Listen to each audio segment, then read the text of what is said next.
Today, I'd like to talk with you about compost.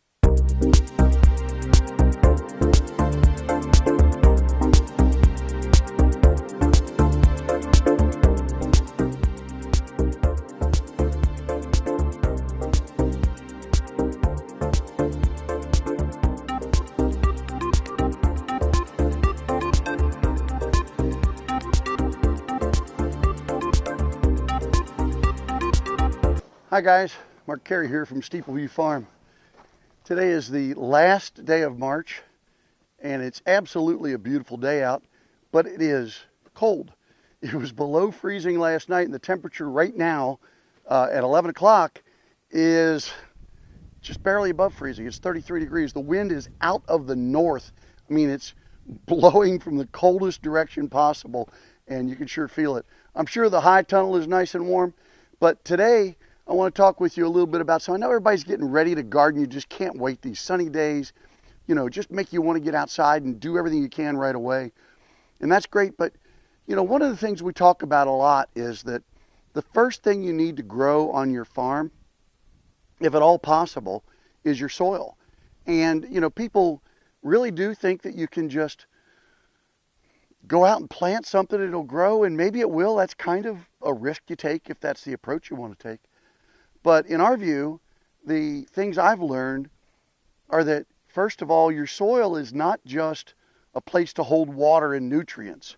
I'm going to step around the side of this high tunnel here. The wind is that cold.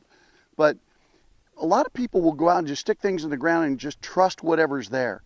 And we talk about this all the time, but I had a fellow stop by the other day, and he asked me if I ever did anything hydroponically at the farm.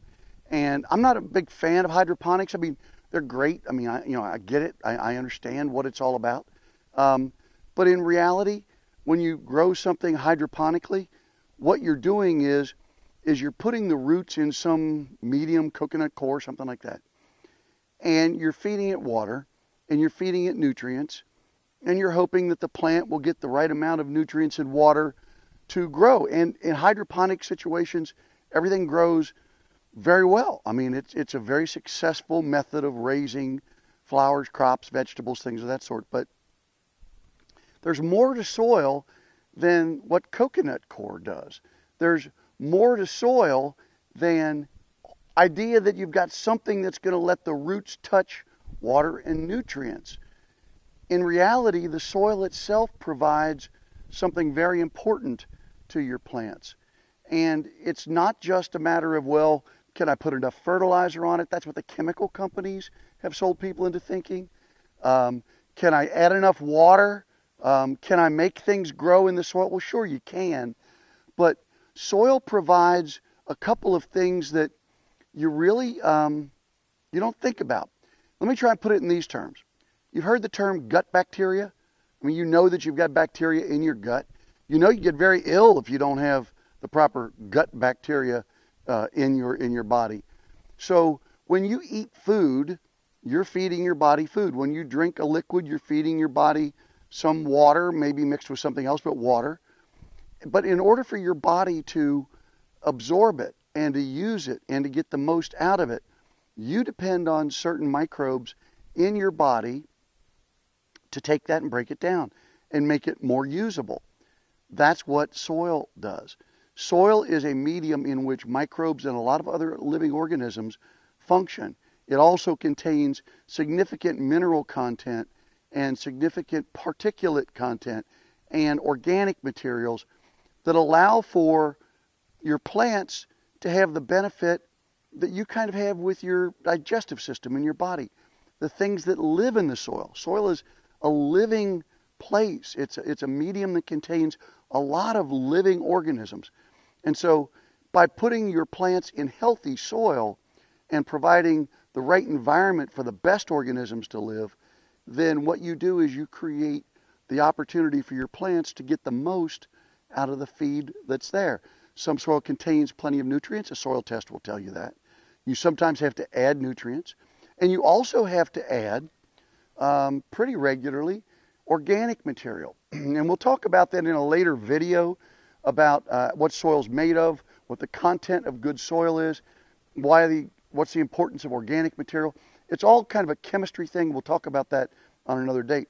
But today I want to talk with you about adding compost and what compost does. Compost adds organic material that feeds the small microorganisms that live in the soil to make them healthy in kind of a symbiotic relationship with the roots of your plants, so that your plants will get the most nutrients, the most beneficial effects of what soil has to offer over and above hydroponics or just spreading fertilizer.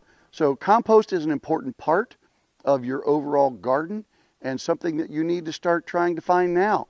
It will sell out at the box stores. Some of it's good there.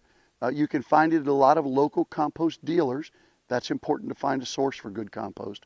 Or you can make your own. We'll show a little bit of all of that in today's video. Won't get into great detail about any of it really.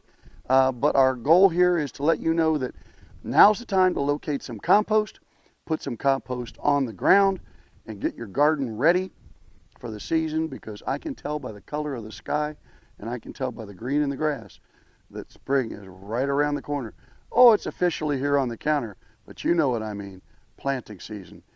Any day now, you guys are going to be planting your gardens. Get some compost now. Here's a video about our compost situation at Steepleview Farm in 2019. Compost is something that pretty much everybody knows about, but not a lot of people make. It's so easy. If you have any source of vegetation, lawn clippings, leaves, twigs, if you've got any kind of food scraps with the exception of meat and cheese, vegetables, things you harvest from your garden, trimmings, you can make compost. Here at Steepleview Farm, we're lucky because we have horses and we clean out the stalls in the wintertime. And because we have manure and straw, we can make some really fine compost. But it takes a while. A pile like this that you see behind me right now was almost 3 times that high about a month ago. We were in here with the tractor making a few turns to it, and it's time to turn it again. I'm going to do that again today. Compost is just a really important part of your gardening, and this year, because we make some, we still had to buy more. But today I'm going to turn this compost pile, and you'll get to see what it looks like now and what it looks like when it's being turned.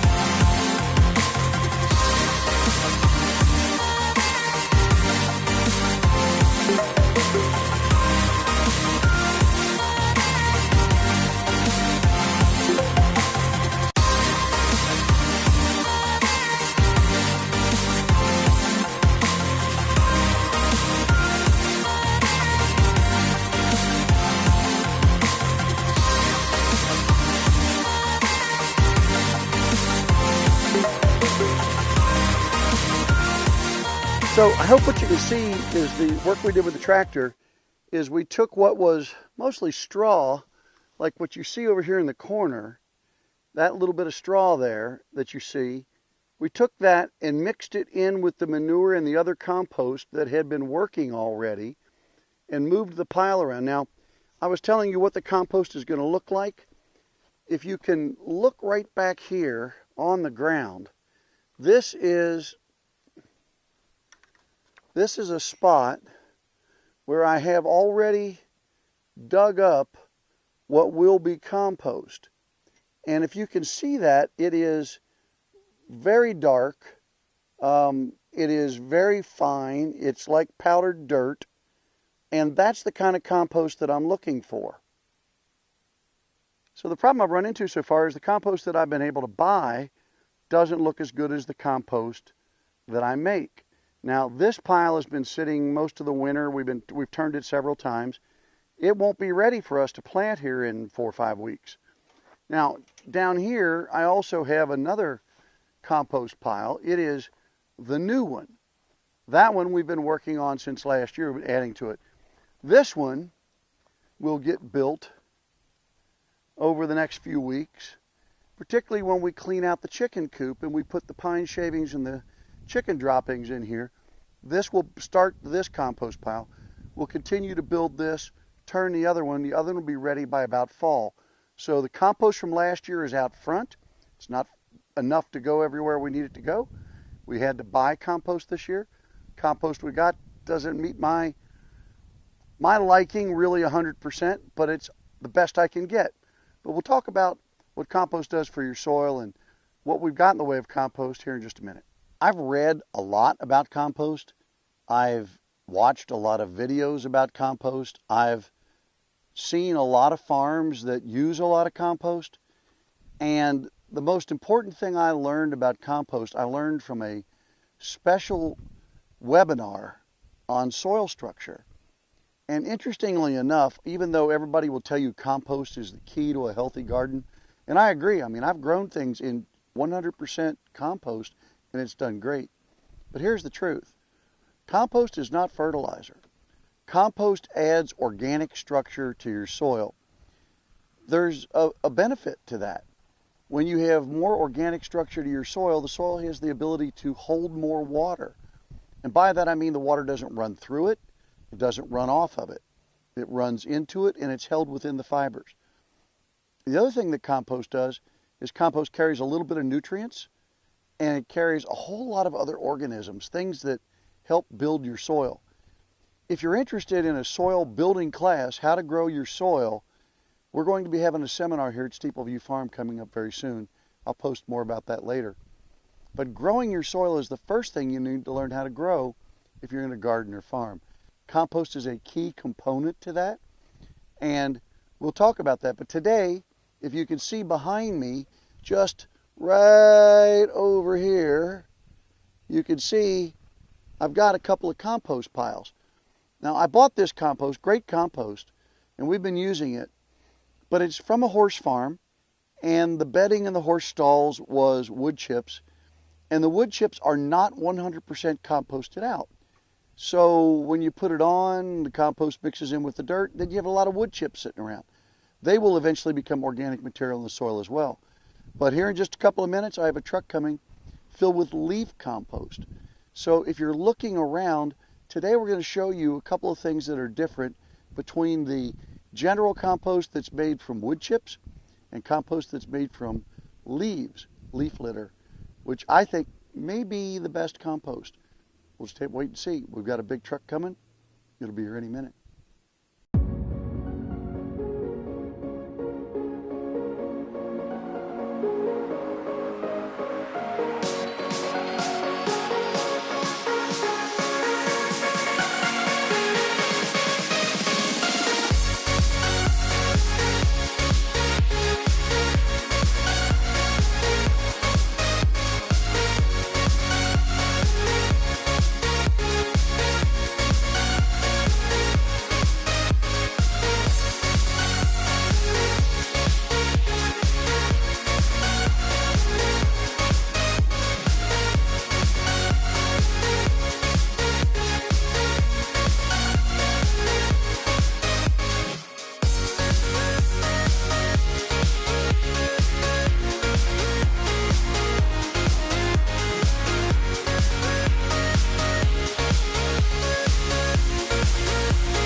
So what I wanted to talk with you really about was, if you're going to use compost, which you almost have to do in order to create enough organic material in your soil, if you're turning under last year's beds, if you're turning under green manure, if you're turning under other organic material, compost will still help.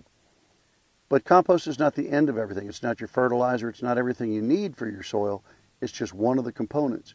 Making your own compost, in my mind, is better than what you can buy. I've bought from 2 different sellers this year. Both came very highly recommended. I'm sure their product is excellent by many other people's standards. But when you make your own, you know what goes into it. You know when to turn it. You know when it's ready. You know when it's not. And in this environment, when you're trying your best to give the best you've got to the people who are either picking from your garden like they are at ours, or for your own family or friends, or giving it away, if you're going to do your best, then start with your best. And one of the things you have to start with is the best compost you can get. And odds are you'll be able to make better compost than you can buy anywhere. Hey, thanks for being with me today. It's nice to have you along. I appreciate all of those of you who've already subscribed. If you haven't subscribed, hit the little subscribe button down the corner. And by all means, keep in touch with everything we're doing at our website, www.steepleviewfarm.net. We're easy to find. We're located right on US 127, 5 miles south of Glencoe, 11 miles north of Owenston, in beautiful downtown Poplar Grove, Kentucky. We hope to see you here.